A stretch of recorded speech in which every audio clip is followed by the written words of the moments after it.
Hi guys, so I thought because I keep missing the top 5 Wednesdays that I do enjoy, well not always, but I miss them from time to time, I thought the past 2 ones that I've been interested in doing, I'll just compile them in one video and kind of still share my feelings on these chosen topics, and I think that's alright to do because they're always current, if that makes sense, like there's always something to talk about with them. So the 2 top 5 Wednesdays I'm going to be doing in this one video is the top 5 favourite fandoms, which includes TV, books, movies, etc.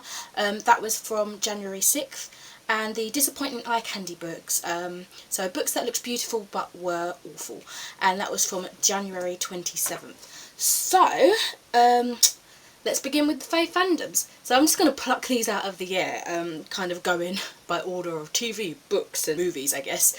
So for TV, do I have to choose 5? I'll kind of just try and compile 3 for each, if that makes sense. Not sure if I'm going to be able to compile 5 for each, especially as I'm just plucking them out of the air, but if I think of any more I might put them in the description. But for TV, my top 5 fandoms at the moment probably sound really weird, but I'm really liking Dickensian.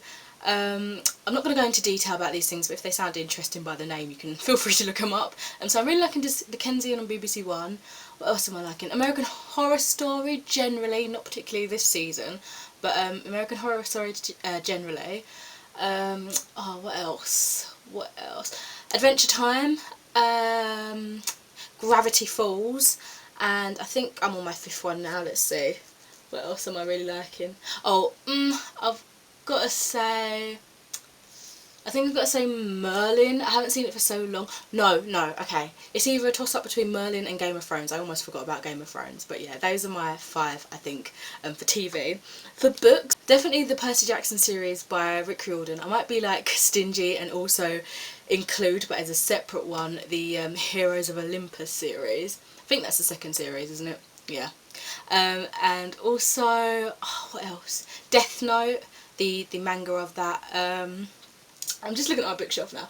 Oh, definitely The Inheritance Cycle by Christopher Paolini. It's about dragons and stuff. What else? Okay, and either 2 that I also haven't read for ages, either his Dark Materials by Philip Pullman series, or Twilight, but I might scrap Twilight, but it's kind of nostalgic for me, so I don't know, it's kind of up there, kind of not. From movies, I'm just going to leave it at those 3 kind of subcategories, but for movies, it's definitely the superhero world, so Marvel and DC. I'm going to just count them as one. Guardians of the Galaxy, one, I'm kind of a fangirl for that. Oh, I also remembered one for TV shows, The Mighty Boosh, it's got to be The Mighty Boosh, yeah. For other movies, I'm just looking at what I've got. Lord of the Rings, of course. I guess I kind of enjoy watching it rather than reading because it's such a long journey to read, even though it's an amazing experience, but watching it I can kind of, I feel fangirly more, especially for Orlando Bloom as Legolas. I'm going to say, I've completely lost count, I'm going to say Pan's Labyrinth is well, I love, absolutely love, it's amazing. The Labyrinth with David Bowie. I always say Bowie, but it's Bowie, isn't it? Rest in peace, really great guy, awesome. And lastly, The Neverending Story. Those are my, like the last 3 I just mentioned are my 3 all-time favourite films. I don't know why it took me so long to remember them. I wouldn't say I'm a total like fangirl, and I don't really like have a Tumblr or anything like that. I feel like that's just the advocate, is that the word? I don't know.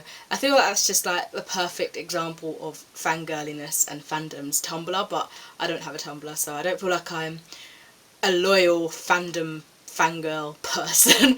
But anyway, I'm just blabbering, so on to the 2nd topic, which is disappointing eye candy books. Again, that's books that looks beautiful but were awful.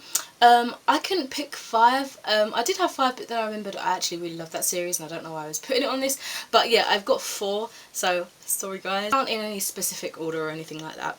So the first one I've got down on my list, I've actually made a list but that was literally rushed, is Fallen by Lauren Kate. All the books look absolutely beautiful, but as I've mentioned I think time and time again on this channel, Fallen, I only got like halfway in and then I stopped. It wasn't going anywhere for me, I just didn't pick it back up one day, and I do kind of want to continue eventually, maybe. I don't want to completely rule it out that I'll never start again or, you know, go on with the series, but for then, and at least for now, it was just very disappointing, but it looks absolutely stunning. And I was looking, like, for the first book, I was looking for a dress like that for prom, and I didn't get one in the end. I got a different one, completely different. But yeah, they're absolutely beautiful. The other one I've got here is The Replacement by Brenna Yovanov. I don't know how to pronounce it. The cover that I've got is the one with, you know, the good looking blonde guy on the front. That's not the one that I wanted. The one that I actually saw and wanted was, I think it has like a creepy pram in the middle of a woods.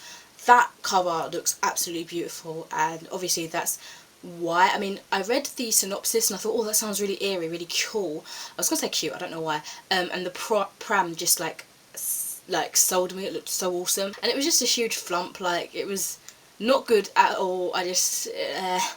The other one I have here is Judge 1 by Yoshiki Tanagai. I guess I did enjoy this one.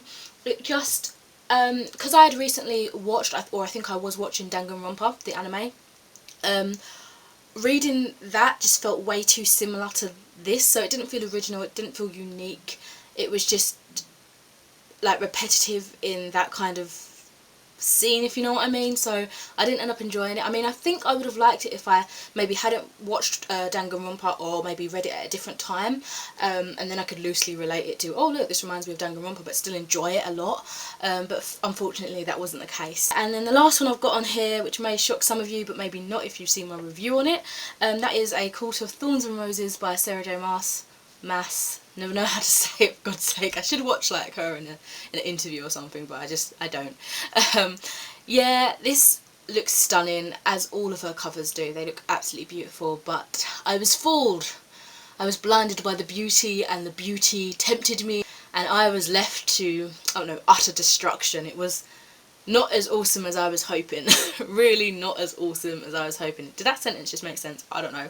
But yeah, that's it for this kind of double top 5 Wednesday. I don't know if I'm even going to put this up on a Wednesday. I might be like a rebel and, I don't know, YOLO it and put it up on a Tuesday, because I'm badass. I'm not badass. Let me know if you mind me doing this at all, like kind of a mashup of some of the more interesting to me topics that I've missed. Rather than strictly keeping them on all the dates all the time, and doing the ones that don't interest me, even if it makes me cry. But yeah, let me know your responses to the top 5 Wednesdays that I did in this video, and I shall speak to you next time. Bye!